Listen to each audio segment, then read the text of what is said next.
Well, hello and welcome to the Mindset Mentor. I'm Tania Kolar, helping you cultivate a life you love. So, we've all had goals, right? And I think that it's so important to really condition your mindset for success. And if you've set a goal that you thought was impossible, you definitely want to stick around for this hour because my guest has impressively, taken on the Everest challenge, 29,000 feet, 9,029 feet, I believe, to be exact, but she's going to clarify all that. But I mean, that is pretty phenomenal. And if you can do that, I kind of think you can do anything because it's a matter of really conditioning your mindset, that endurance mindset. We're going to get into the nuts and bolts of what that's all about. And my special guest today is Janelle Yule. She is an author, a coach, a transformational specialist who has been helping to motivate and inspire clients, for almost a couple decades. So really putting all of her knowledge, I think, into practice. And that takes things on a whole new level. I absolutely love that. So I'm really looking forward to this conversation. And I know you're going to find incredible, immense value here. So how about we say hello and welcome to Janelle Yule. It's such a pleasure having you here. And my goodness, first of all, I want to say congratulations. That is a massive feat. Like, wow. So kudos to you for that. Yeah, thank you so much, Tanya. And it's great to be here. I love sharing this experience because I think it can be so inspirational for everyone, whether or not they decide to take on some kind of challenge like this or not. So I'm happy to be here. Yeah, that's really great because it's true. Like, I mean, your whatever challenges people have in life. I mean, there's a myriad of challenges, right? So the principles that you have, applied and that you teach can absolutely be applied to any of life's challenges. So I think it's a timely conversation for sure. And it's so interesting because, did you ever I just want to go back a little bit and say, like, did you ever imagine that you would complete this kind of a feat in your life? Yeah, so it's really interesting you ask that question because on the mountain, a lot of people, as you start to hike with people and you have conversations, people are like, have you ever done this before? Have you ever done anything like this before? So, I was an athlete in high school, which got me into my career as a personal trainer, which kind of has transformed into more coaching and nutrition and like a holistic health kind of take on things and looking at the whole person. And so in my 20s, I did run a couple marathons, and it wasn't the most pleasant experience, I'll be honest with you. And I said at that point, and it wasn't pleasant for a lot of different reasons. And I said at that point, like, I'm never going to do something like this again. And so when I saw 29029 Everest come across my awareness in, I think it was 2018, 19, I thought, wow, that's something really cool. And I want to do that. And I think, it's about having that growth mindset. Like, I'm a very growth mindset type person. And so it was, for me, honestly, it was less about the physical challenge and it was more about what am I going to gain from this on a mental and emotional level.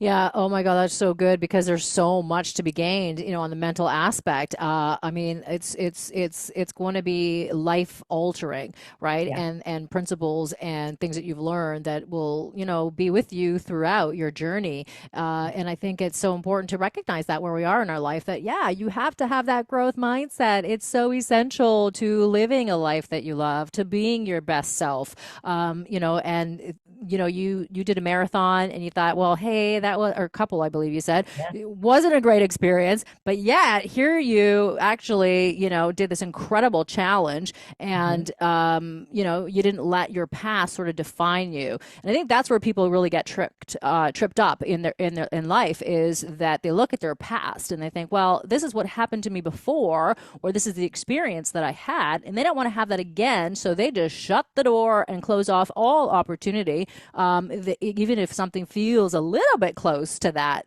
people shy away. And, that's due to having that sort of a fixed mindset. So a growth mindset is something that, I talk a lot about, of course, here on the Mindset Mentor. And of course, you teach that in your coaching and the transformational work that you do, because it really is integral to becoming, an optimal version of yourself. We all can be extraordinary. We actually all are extraordinary, but we just get in our own way. So I truly love that you got out of your own way. You're able to take on this challenge. And I want to sort of dive into the challenge a little bit deeper and explain to everybody exactly what that means. The 29029, I believe, is how they call it, right? Yep. Yep. So it's 29029 Everest is, you can, Google that. They have an Instagram, social media account, all that kind of stuff.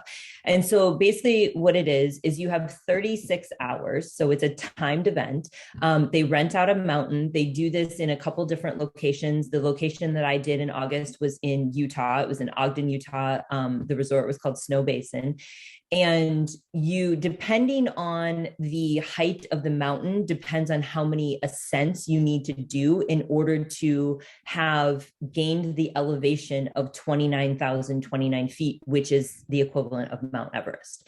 And so for us, it was 13 ascents in 36 hours. And each ascent, just to give people a little bit of context, was 2.3 miles for us, and a gain in elevation of just under 2,400 feet. So, we were starting at about 6,600 and we were gaining, that almost 24. So we were over 8,000 by the time we got to the top of the mountain. And so, you think about that 13 times. And when I say like mountain, I live in Minnesota. Mm-hmm. We don't have anything like that here. And when I saw this mountain, I was like, the ski hill that I was training on in Minnesota, like that's like a baby hill compared to what I was climbing. Oh my gosh. Yeah. Scary. We're talking like, 30% incline at a lot of places. It felt like you were going straight up, quite honestly. Oh my goodness. I'm exhausted even just thinking about it, and 36 hours. Okay. I mean, I've done a hike, a few hikes, and the longest hike I've ever done is 4 hours. And I thought that was pretty intense. So I can't even imagine, what it took physically, even just to scale that. So, let's actually start with that. So the physical aspect, how did you train your body to get to that point? Because I imagine that you don't just wake up one day and say, hey, I'm going to do this and then be successful at it. Right. So, it's interesting because yes, we had a 5-month training program. So there was a 20-week training program. You have coaches that are writing this training program for you. And so, I mean, really, it's like, you just need to commit to following it. And it involved a lot of, there was jogging, there was hiking, there was hill work, there was cross training, because, you have to be able to, well, number one, you've got to work different muscles and the endurance of those muscles. And you don't want to be doing the same thing all the time, because then you're going to have a much greater chance of injury. Mm-hmm. There was also strength training, because, and that's something that we're such a huge proponent of in our business at the Transformation Club, our physical location, because you have to be strong in order to do anything. Right. Mm-hmm. And you have to have that muscular strength, even to do endurance type events like what I did. So there was a combination of a lot of different things. And it was really, seeking out, where can I go in my area to even somewhat simulate what I'm about to do on the mountain. And then there was a lot of trust.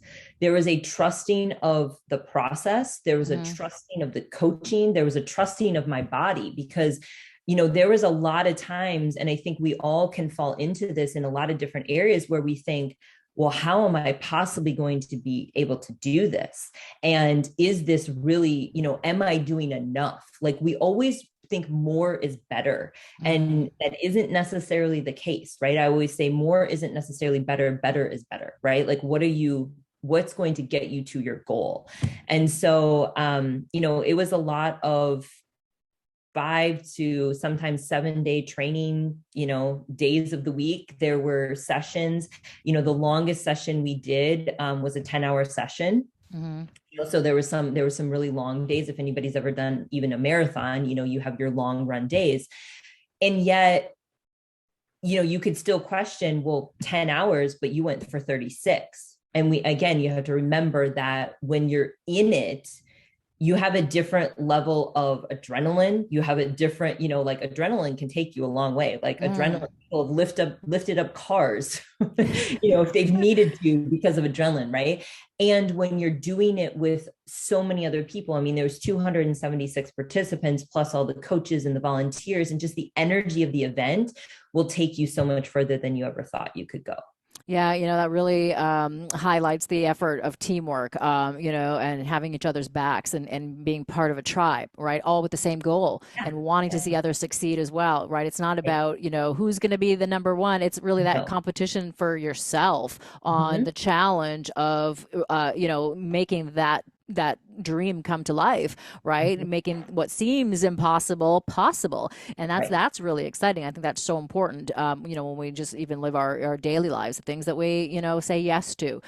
So it's important to, stretch ourselves, push past that comfort zone and see what you're capable of, because I can guarantee you that we're all capable of so much more than we realize, so that we give ourselves, the opportunity to find out.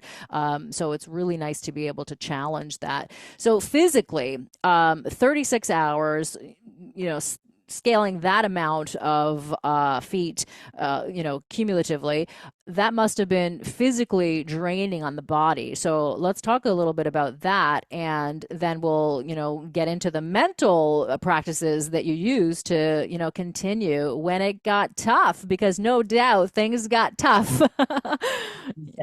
So, you have 36 hours, and any breaks that you take to eat meals, any, sleep that you do, they had a recovery room where people were stretching and doing massage, and they had what's called Normatec recovery boots that help, move circulation. So any breaks that you took counted for that 36 hours. So just to give people some context there as well. And so, it was really interesting because physically, again, it was like that adrenaline, like we kind of knew that like the adrenaline was going to take you through about 3 to 5 maybe. And then, when you started to get to like 7, specifically 8, 9, 10, like that's where you were going to meet yourself. Like that's where you were really going to have to dig, and you were really going to start to understand what your level of commitment was and who you were being on that mountain in order to complete it. Because when you get to 11, 12, 13, as much as for me personally, and everybody's experience is different, I was so blessed and grateful to be able to do this with somebody that is actually one of our team members and a friend. Her physical experience was very different than mine, right? But my physical experience at 11, 12, and 13 was just exhaustion and muscle soreness and, that kind of thing, legs feeling like, how am I going to take another step? But you're almost done, right? So there's kind of like that piece as far as physically, and you're using hiking poles, right? Because you're going up a very steep incline. So those were a must. And, physically, I think what was really, really important in the several days leading up to the event, and specifically during the event, was hydration, was electrolytes, and was fuel. Because, our coaches even told us ahead of time, like there are people who have the physical capability from an endurance standpoint and a muscular standpoint to be able to complete this. And the reason they don't is because of hydration and fuel. Yeah. And especially when you're dealing with altitude. Yeah, that's a whole other ball game, right? When you add the altitude in Yeah. there, right? That's really interesting because it's so important to know what you're dealing with, right? And to set yourself up for success, to sort of foresee some of the challenges that are going to show up, Right. and arm yourself in a way that you can get through it, right? And I think you said a great word earlier: trust. Have trust in yourself, right? Trust in the process, trust in the people who are helping you, right? And I think trust is something that is so empowering to have that self trust. Wow, my goodness, you do feel invincible, right? When you have that. But certainly in the midst of our challenges in life, you don't feel so invincible, right? It's like, oh my gosh, how do I, move forward in this situation? You had said, how am I going to, take another step? And I think that's so reflective of how we operate in life. We challenge ourselves, we question ourselves, how are we going to do it? Well, sometimes, you know what, you just got to, move forward however you can. You don't need to know necessarily the whole how everything's going to work out, but it's so important to take action and to really take those steps. So we talked about the preparation process, and I think you also mentioned how important it was to hydrate. When you're obviously in that process, but beforehand, I'd love to get into some of the nutritional things that you did to get ready for this, because that can also be very empowering and will aid in your success. And I know that you are a certified functional diagnostic nutritional practitioner. So I know you've got some great key tools in there for us. Yeah. Yeah. So, one of the things that I did, because so I signed up for this event on October 27th of 2021, and the Mm-hmm. event was just a couple weeks, August 19th and 20th of 2022. So I knew I was going to be doing this. Like I had a lot of preparation time. And so I honestly used that more as a way to balance my hormones and to focus on my gut health, Mm-hmm. so that when I started actually training, I was able to, I was in more of a peak optimal state for that training, right? So, Mm-hmm. we talk about adrenals and thyroid health. Like adrenal health is very, very important, and especially, as women, we tend to burn out our adrenals because we tend to do for everyone else and not always do for ourselves. And so, that was a huge focus that I had. And I think the other thing that can happen when it comes to endurance events is people do these things as a vehicle to lose weight. And I will say that that's not the best approach to a physical transformation, because Mm-hmm. you have to be able to eat enough to fuel the workouts that you're doing, or you're not going to recover in order to do the next workout, your next training session, and to feel good. And so, that was really what I focused on for, 6 to 8 months prior to even starting the training. And then, it was really about balancing blood sugar and Mm-hmm. making sure I was eating consistently throughout the day, making sure I was eating enough protein, because as you're breaking down muscles, whether you are doing that in a strength training format or, some of the workouts that I was doing as far as the hiking, I'm still breaking down muscle. I've got to rebuild that with protein. And then also, focusing on the carbohydrates that are whole food carbohydrates, because I think a Mm-hmm. lot of people, processed carbohydrates are really easy, right? The pastas and the chips and the baked goods and like all of the bread, all of that is really easy. And yes, so I eat 100% gluten free. And so, yes, did I add in some more gluten free grains than I normally would? Absolutely, because I needed them for my activity level. So it was really about tailoring my nutrition to meet the activity level. And I think that's important in anything, whether you're upticking your activity or maybe you're down ticking your activity. Yeah, that's a smart way to do it. Absolutely, because obviously you need the nutrition, you need the calories to sustain that fuel level, but you don't want to be eating all kinds of sugary donuts, baked goods, and all that kind of stuff that really don't really nourish the body, right? So let's talk a little bit about sugar, as you talked about in terms of balancing the hormones and making sure that those sugar levels are balanced. So how does that affect and equate into the whole nutritional process? Yeah. So, I mean, like really making sure that you're balancing blood sugar. And Hmm. so, your meal composition and having, your proteins, your healthy fats, and then carbohydrates, where a lot of times, and especially I see this with so many women, is they're barely eating any protein. Yeah. And so that piece is really important. So balancing your meals and then eating consistently throughout the day, and then really watching, when it comes to sugar, sugar is very addicting, right? Oh, Like, yes. Yes, it it's is. drugs, We love right? it though. Love it. Hmm. But also from a gut health standpoint, sugar is food for opportunistic bacteria and for pathogens. Hmm. And so, when you're messing with your gut microbiome, I mean, one of the things that's super important when you're training for something like this is staying healthy. A lot of people that we're training, it's like if you are sick, like you can't train for 2 weeks. Like that can set you back. That can really challenge a mindset, right? And being able to be healthy through the whole thing. And so, I really just my general approach to nutrition is just really minimizing sugar, and focusing on, sugar that comes from honey, sugar that comes from maple syrup, like natural forms of sugar versus getting all of those processed things in.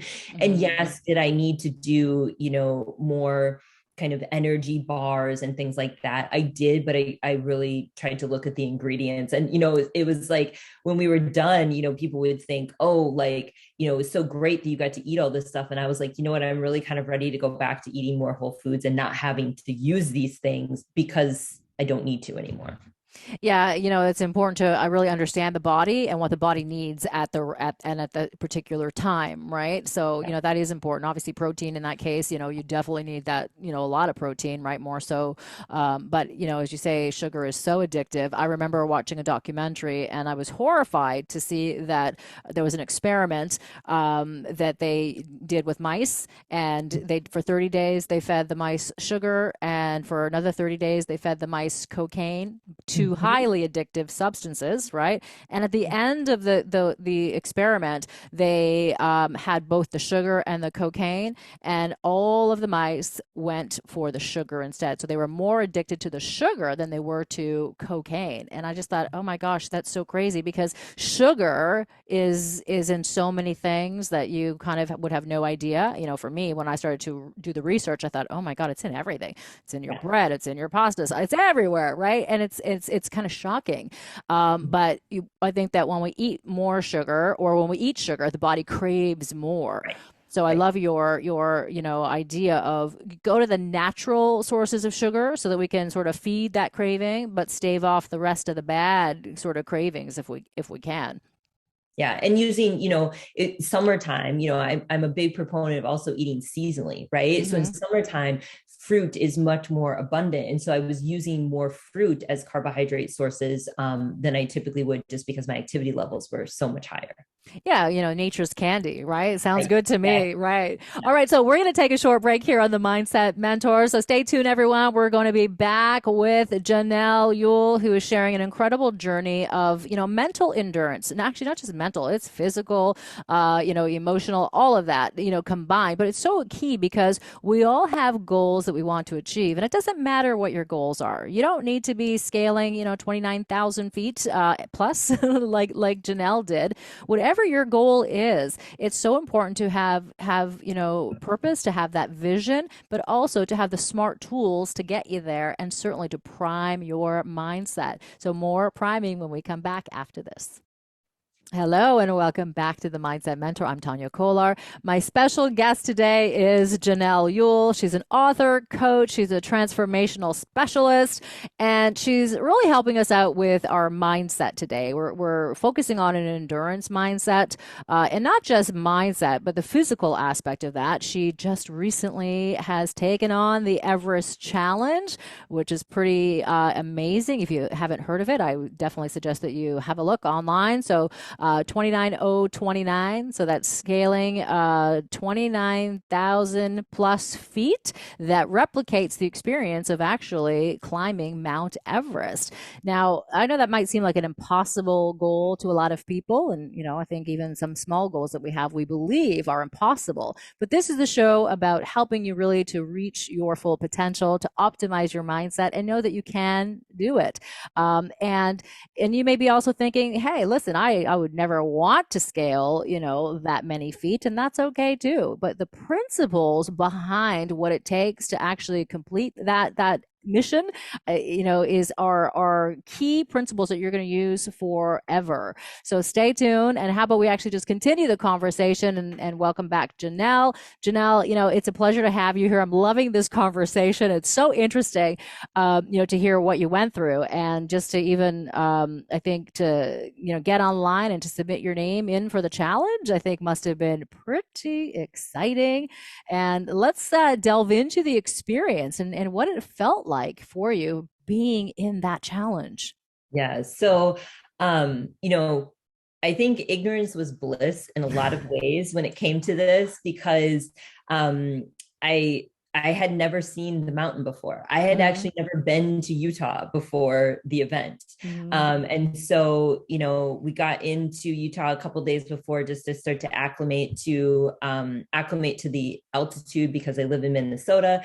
And, the Thursday event starts on Thursday as far as like the pre-event stuff. And then 6 a.m. Friday morning is when we hike. And then we have until 6 p.m. on Saturday afternoon. And so we get to the resort and there's all this excitement and people are welcoming you and you've got your bags. And, we have Tent City where we slept the night before the event, because as I will talk about, we didn't sleep at pretty much at all for 36 hours as we're doing the event.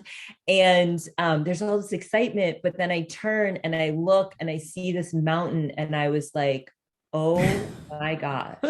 What did you get yourself into? Right? Yeah. Because the first roughly a little more than a half mile, so 2.3 miles total up, a little more than the first half mile was legit straight up. Like, and you could see that piece. And I was just thinking to myself, oh my gosh, what comes after this? Right. Because like we're going, and I mean, this is a ski resort. Actually, when the Olympics were in Salt Lake City, there was a couple ski events that were at Snow Basin where we were at. So that was kind of cool.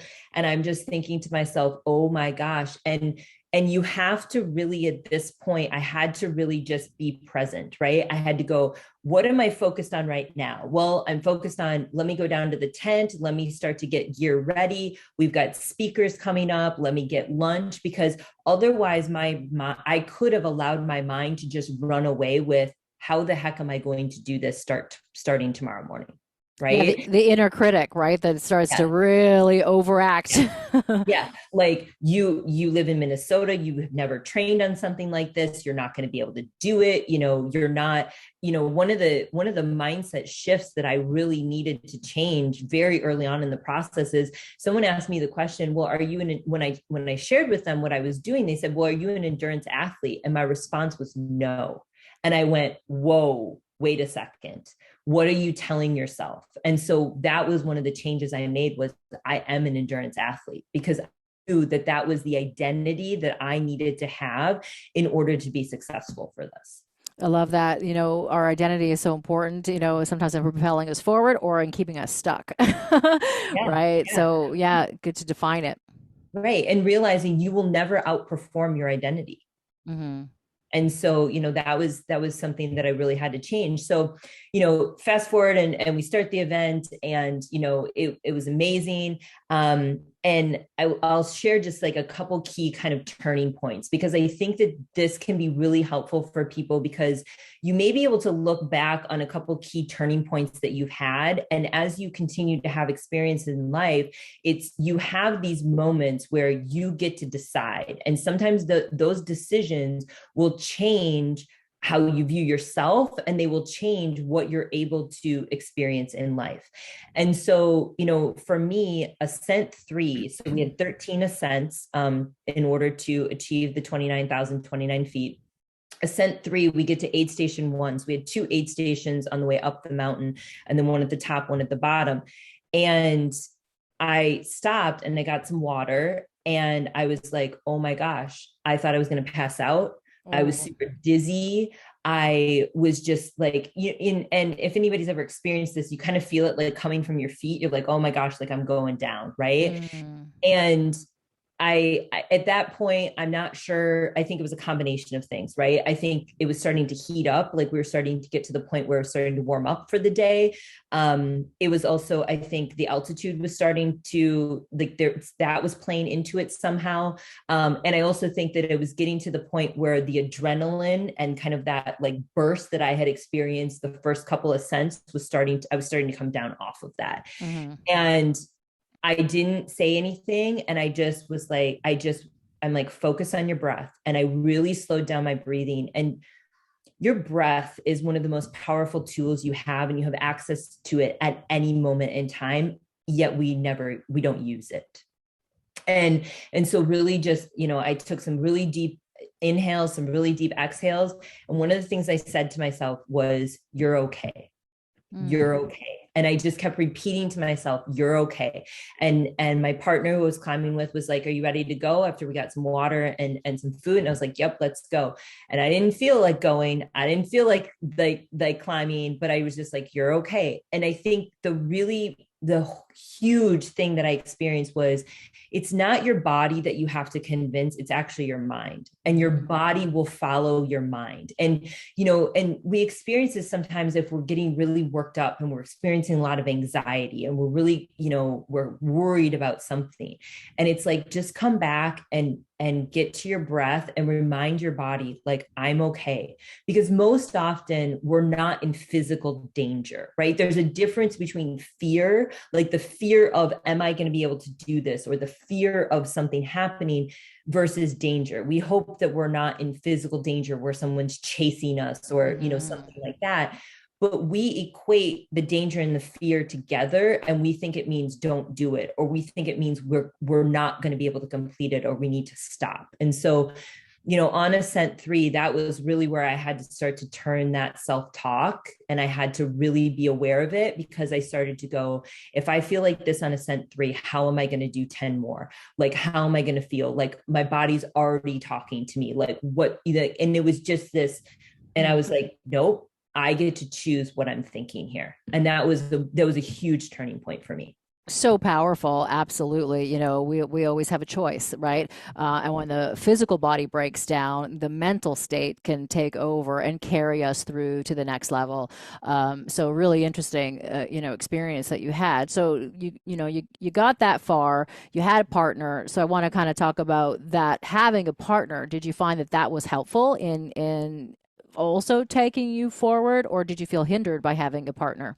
Yeah, no, it was super helpful. And what was interesting, and we kind of knew this going in, was that when one of us was struggling, the other one probably wouldn't be. Mm-hmm. And that was, for me, it was Ascent 3. For her, it was Ascent 5. And so we were able to support each other, during that. And then, later on, there was also some struggle, obviously, the more you go into this. But I will say, like, you don't necessarily have to have someone to do this with to be successful, because the community in itself, like, while I did have someone, the greater community was also what lifted both of us, right? And so, I would have felt very comfortable and very supported, even if I would have been there, quote unquote, by myself. Yeah, absolutely. I can imagine, at the finish line when people are crossing that, the energy and, how everyone's feeling, such a high, for sure. So crossing the line for you, I want to talk about what that actually felt like when you could see the end was right there and then you reached it. Yeah. Well, so I will have to say, so the last ascent, so after Ascent 12, the last ascent, they give you a red bib. So everyone knows it's your final ascent. Okay. And they tell you ahead of time, the red bib gives you superpowers. Well, that red bib had my red bib had no superpowers. I was honest with you. Yeah. So by the time we got to Ascent 12 and 13, I was really starting to feel a couple things. One was lack of sleep. So what ended up happening to us as Ascent 6, so this was late afternoon, early evening on Friday, is a really bad thunderstorm came through, and the gondola got shut down. So we got stuck at the top for over 2.5 hours. And that was a forced delay. and we weren't going to be able to make up that time. Like the rules were they would only extend the event for 1 additional hour. And so that really put a damper on what our original plans were. Mm-hmm. And this is like, I always say, like, there's your plan and then there's the plan, Yeah. right? and and so being able to be adaptable, being able to not throw the inner child temper tantrum of this isn't how I expected it to go, this isn't how I wanted it to go, and being able to continue on, I think was a huge lesson. And so because of that delay, we had made the decision that we wanted to get through 10 ascents before we took any kind of break, because we only wanted 3 to do on Saturday, because we knew that by that point, the delayed onset muscle soreness was going to start to settle in. Like there was going to be some physical challenges. Mm-hmm. And so we ended up finishing our 10th ascent around 4:30, 4:45 in the morning. And so we were like, okay, let's take an hour break. We got in the Normatec and just, I mean, I guess I was sleeping at that point. I was just like passed out. Yeah. And, so then we get some breakfast, we do ascent 11, ascent 12. Like I'm feeling it. Right. And, I said to my partner, I was like, it was one of those things where it was like, just get to the next aid station. Then it was just get to there were snow blowers along the mountain, just get to the next snow blower, just get to this next marking. And it was like, all I focused on was not getting to the top or how much I had left, even though we were, almost done. It was, what's the next thing? And again, that helped me to like, okay, in my life, in my business as an entrepreneur, in anything that I do. And this is, I think, really helpful for people, is like, break it down. Like the reason why we procrastinate and the reason why we get stuck and the reason why we don't follow through is because we're thinking too far ahead of ourselves. And so just being like, I always reminded myself, be where your feet are. Like that was really, really important. It's like, be here. And then just what's the next thing? And then what's the next thing? So we get through 12 and I was like, okay, I'm going to take a break. Like I'm going to get some, we've got, at this point, we have 7 hours until the end. Right. So it wasn't like we were going for a specific time. We were like, just as long as we get 13 in, it doesn't matter. So we get to the base of the mountain and I'm like, okay, lunch is about to be served. Let's get some lunch. Let's rest. Let's take an hour break. And then we've got 1 left. And one of the coaches said, hey, are you guys on your last ascent? And we were like, yep. And she's like, I'm taking a group, like, come with us. And I was like, no, I'm like, I gotta take a break. Like, I'm like, I need a break. She was like, no, it'll be fun, blah, blah, blah. And at that point, I was kind of like, you know what? Does it really matter? Like, I got to do this anyway. I might as well just get it done. Yeah, exactly. Right. Like, yeah. Let's just go. Right. So we get a snack. I put my legs up a little bit, I just kind of like, okay. And then I started to really just like experience challenging breathing. Like I was just exhausted because at this point, lack of sleep, right? You don't sleep well the night before all the things are going through your head. Right. And then we'd been up for, at this point, almost 30 plus hours. Oh my goodness. I can't even imagine the exhaustion level. Right. And when one of the challenges that I didn't expect was that you'd think when you're doing an event like this and it's so physically challenging and taxing, you'd want to eat everything, right? You'd like, give me all the food. It got to a point where I was like, I'm like forcing myself to eat because my body was so stressed that it was like, it didn't want food, right? Your digestion is a little wonky. And so at that point, I knew I hadn't properly fueled, but I was like, you know what? We get 7 hours. Like, I just got to get up this mountain one more time. Right. Oh, I love it. So that last ascent was, and also it was one of those things where I was like, I may never do something like this again. Let me be present. Let me savor the moment. Let me stop at the aid station and talk to the volunteers. Let me talk to people along the way. Like, let me enjoy, because quite honestly, it was beautiful there. Utah, I mean, if you've ever been, like, Utah's beautiful. And I didn't really enjoy the scenery because I was so focused on getting to the top of the mountain each ascent, right? And so it's like, let's just take our time. Like, let's just really be present and enjoy this, because I think, I'm the type of person that, with such a growth mindset and taking on challenges like this, and this isn't my first rodeo with something like this. This has been the biggest, right? The kind of the Mac Daddy of them all. But I tend to go, okay, what's next? Instead of really just being present and soaking that in and just experiencing it. So I think part of what my physical body was trying to show me at that point was also just experience this, like really enjoy it. But I do have to say, by the time, I got towards the top and I'm approaching the finish line, there was just a level of exhaustion that I have never experienced I before. can imagine. Yeah. So, we're going to take a little break and we're going to continue that. And I want to talk about the actual crossing that finish line and what that was like for you. But I do think it's important in life to, pay attention to what's going on. We can get so locked into our day to day, tasks that we have to do, your responsibilities, work, everything, that we tend to, shut everything out and forget the beauty that surrounds us. So it's important to take that in so that we can nourish our soul, as well as our bodies. And it's really nice to also acknowledge yourself when you have reached, that next step, right? Because it helps to, create more of that dopamine in the brain, right? That reward center, the pleasure, which allows you to take the next step to get closer to your goal as well. All right. So more with Janelle Yule when we come back after this break. You're listening to the Mindset Mentor on Saga 960.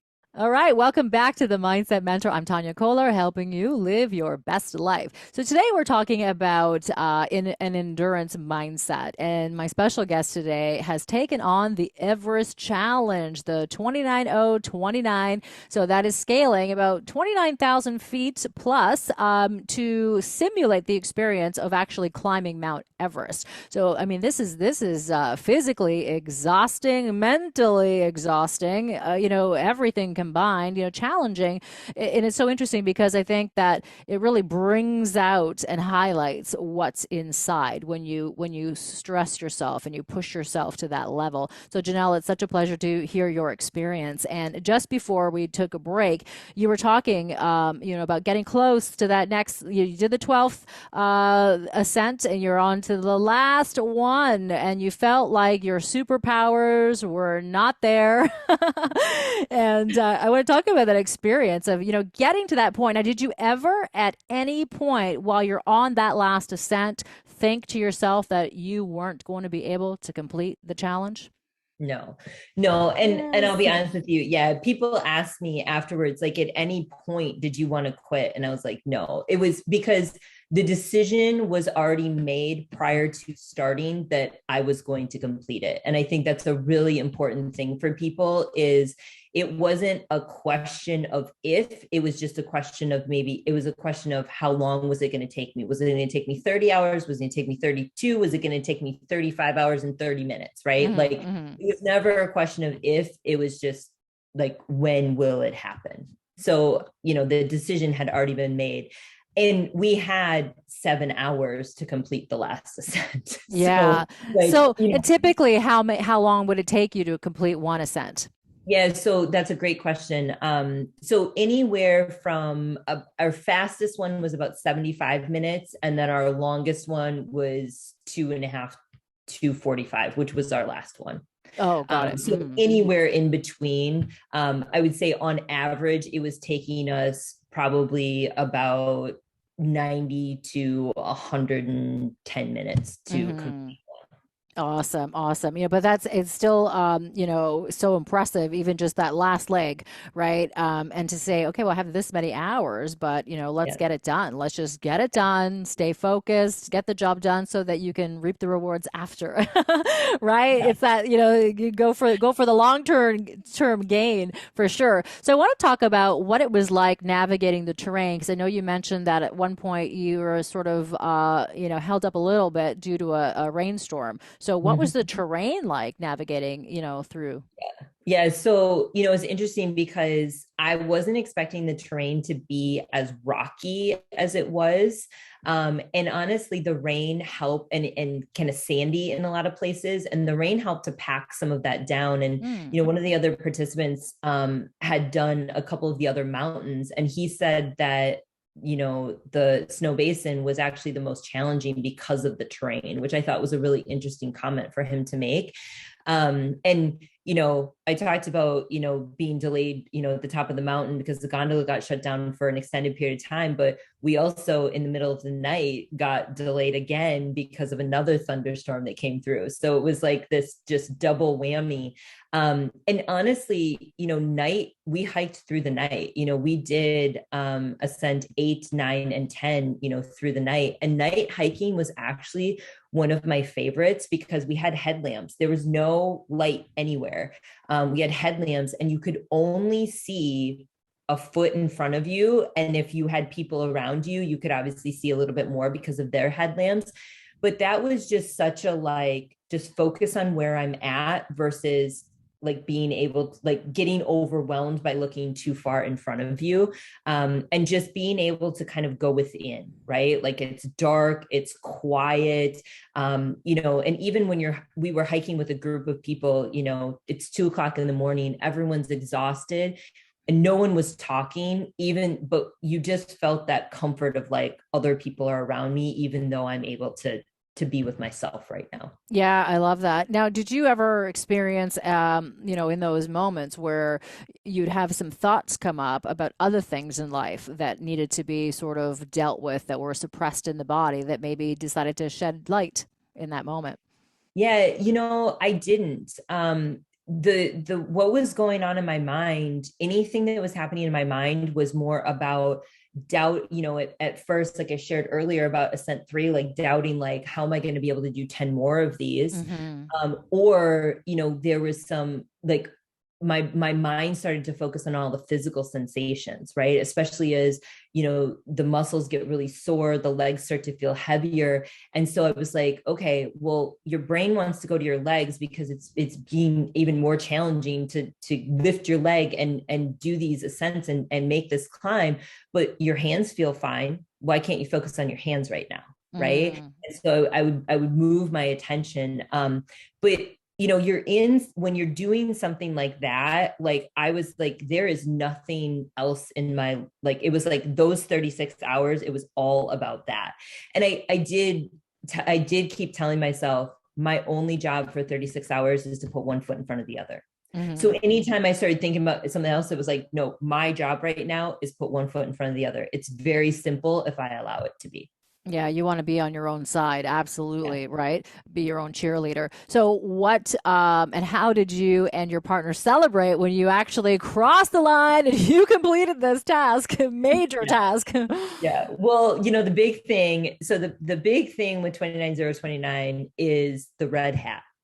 So when you complete the challenge, you get a red hat. And they tell you at the event, we will do anything for you. I mean, this event is one of the most well put on events that I have ever been at. Like, Hmm. not just endurance events, like just events in general.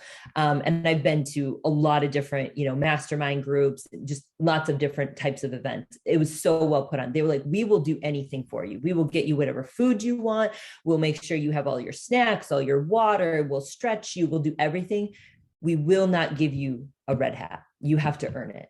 Ah, It's like, so this hat, you can't buy this hat. You have to earn it. And so, you cross the finish line and there's 2 pegboards of red hats and you get to pick your red hat. And it's interesting because at that point, like, I was so exhausted and I obviously I knew what was happening and there was a sense of joy, but I'll be honest with you, there was more of a sense of relief at that yeah, point. I can Of like, imagine. It's like, just I'm give me the red done. hat. Yeah, Like, I did yeah. it, right? Oh my goodness. Yeah, good for So, you. you get your red hat, you take your photo with your red hat, because Mhm. obviously that's one of the things ever. I gave my climbing partner a big hug. My husband, fortunately, was at the finish line. Oh, And you're emotional, right? Like I emotional, like thinking about it right now, like, wow, we just did this, right? yeah. And my partner that I did this with has 2 little girls. They're 4 and 2. And I just think about what they saw. They weren't physically there, but her husband was, like, what they saw their mom train for and accomplish. Like, what an amazing thing, right? Yeah. All of my clients that were, cheering me on. And I have nieces, and they watch everything that I do, and I just think about how they were like, oh my gosh, I'm so proud of you, right? And I didn't do it for anyone else, right? I did it for myself. But Yeah, but in the process, you can't help but become, a role model, right? And which is incredible. And unfortunately, we are out of time. So I just want to give you an opportunity, Janelle, to let everyone know how they can find you if they want to get more information on your coaching and transformational work that you do. Yeah. So the best place to follow me is on Instagram. So at Janelle.Ewell. So it's JANELL.YULE. Website is thetransformationlife.fitness. And then we also have a podcast, which you can find on the website, called The Transformation Show. Awesome. Well, listen, thank you for sharing your transformation and an incredible journey, doing the 29 Everest challenge. Kudos to you.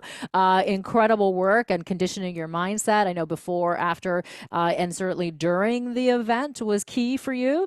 So, again, thank you so much for being here today. And that is a wrap, everyone. So thank you so much for tuning in to the Mindset Mentor. And remember that if your goal feels and seems impossible, you can make it possible by working on your mindset. See you next Thursday at 3 p.m.